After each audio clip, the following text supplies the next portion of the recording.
Absolutely. I'm interested with, for example, you were saying listening is a really important part for employees to do in a company. Um, but I feel like listening, you can listen to someone, but it takes a lot more to understand Yes, what someone is trying to say and their view.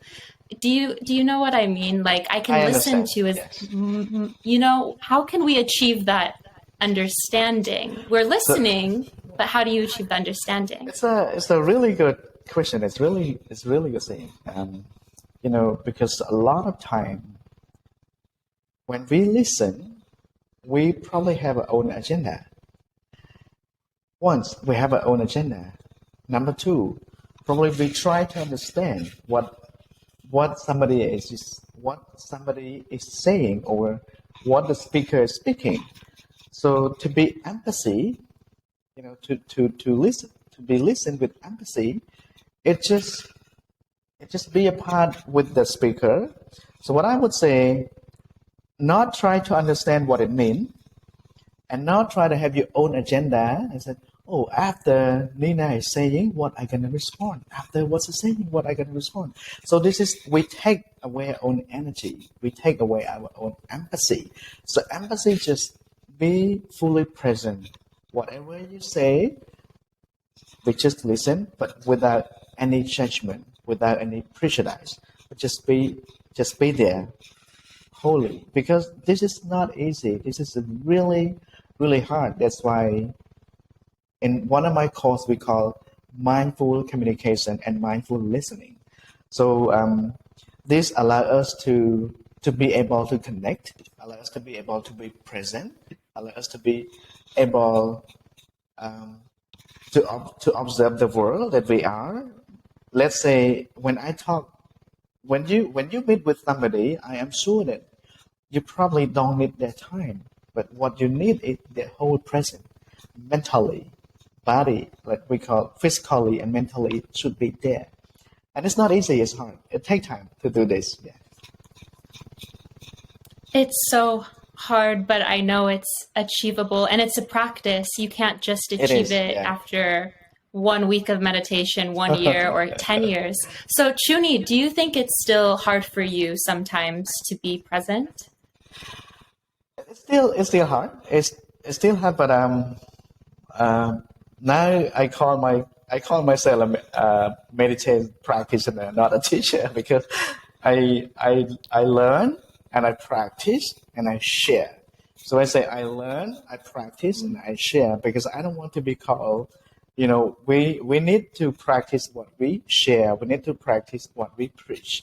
That's why each day, each moment, I'm learning, and I see myself as a student every time and everywhere because I truly believe that life is a process of learning. Like you were saying, you like to learn, you like learning. This is called life. The minute that we stop learning, it's dead. Amen. I 100% agree. The minute that we stop learning, that's not good. And I think nowadays in the world, it's really hard for people to want to learn the other side or learn. Like an example is in American politics, there's this big divide between Democrats, Republicans. This is this has been incredibly difficult in the country because many people with one view hate, get angry at the other person with a different view. And I think that just what you're saying about the understanding with compassion is so, so important for communities and societies to thrive and be okay. I see just so much anger all the time and fear in people because of not being able to understand with compassion. So I'm wondering in Cambodia right now, with, I mean, historically speaking, Cambodia has had such a, of course, traumatic history. Do you see in society that it's quite hard for people to let go of, memories of the past and, with history, it carries on family to family to family. So I'm wondering if you see that quite often in the younger generations, where people just want to drink, are angry, are upset at everyone in the world, and what is happening right now to help that issue.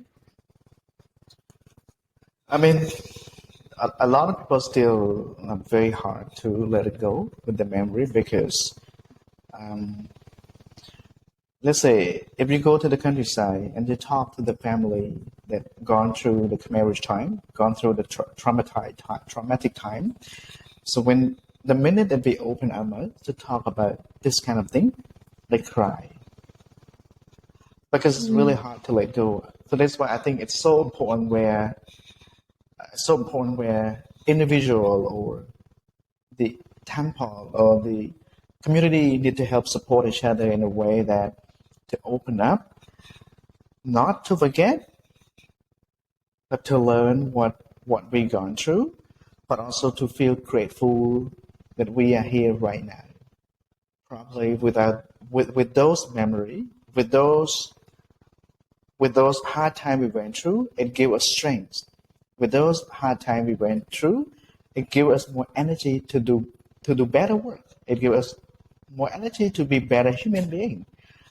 If we think about what happened and we feel angry, we feel disappointed, we only lose our own positive energy. That we forget that we're gonna keep moving. We're not gonna go back. We're not gonna going back to the past. Like one of the Cambodian monk, he was considered to be Gandhi of Cambodia, Gandhi of India, but he was considered to be Gandhi of Cambodia. He said, present is the matter of future. If we take care of our own matter well, then the future will be better as well. So seeing this happening, even myself, when I talk to my grandparent, when I talk to my parent, they're still not happy to see what happened.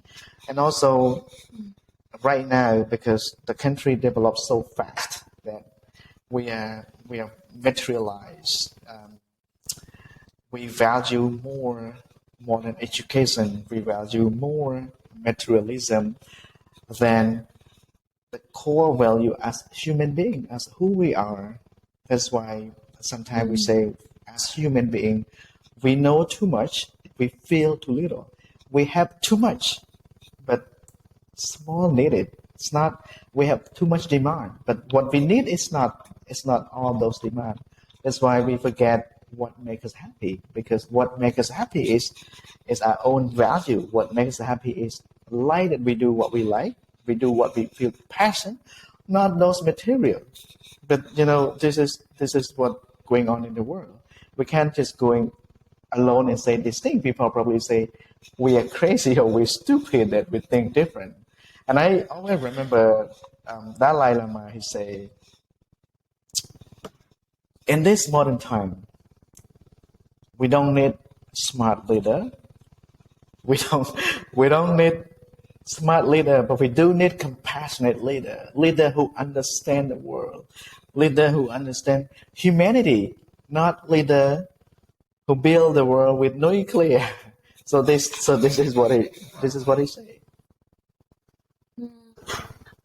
Wow, yeah. What you were saying about how materialism, it really does make people feel like they're always searching and wanting more and more and more. I remember when I traveled to Cambodia a few years ago, and Cambodia, what was really striking to me was you see so many kids and people still on the streets needing more, but on their face, they have such beautiful smiles, and there's so much positive energy I felt throughout the country of Cambodia. And I compared that with me living in Tokyo. And of course, it's not a country that has a lot of poverty, but everyone has, middle income, enough money, but everyone's faces look so sad. and so stressed and depressed. And this country also has this very high suicide rate, and everyone works very, very hard to unhealthy points. And I just think about what you said. Sometimes material, it's an illusion. We still just keep thinking, if we get this item, we're going to be happy and fulfilled. Or if we are able to get more money and or more things, it's going to make us feel like we're better and stronger. But actually, that kind of feeling, you need to find that within yourself. Material items won't fix or help you solve that issue. So I think it's actually quite interesting what you're saying with Cambodia. It's changing and it's growing and it's becoming more of a country where, I don't know how many years later, but it's going to be a country where, you know, people are going to be maybe thinking big picture wise, more and more and more. There's a lot of changing right now. I mean, I would see in the positive side, there's a lot of changes where there's a lot of Cambodian people who went abroad. So they went to different countries and they come back and help develop their own country. So the other side, we see so much development, materialism, but also there's the other side where there's a lot of people start to think big. There's a lot of people start to build their own community to help support the development of the country. So, and you were saying that you see the hard time, but also and the face. Cambodia, you can see two faces, you know, a hard time, but also a big smile face, because Bayon Temple, you see the big smile of the Bayon Temple represent the happiness and the smile, and see the big future. That's what we have. We still have a big dream by seeing that big smile on the temple. You know? Yeah. Oh, it's I really recommend anyone to visit and travel to that country to understand what we're talking about right now. You really will, see the two faces that you're saying, happiness, but also a country with, you know, a history that was incredibly difficult.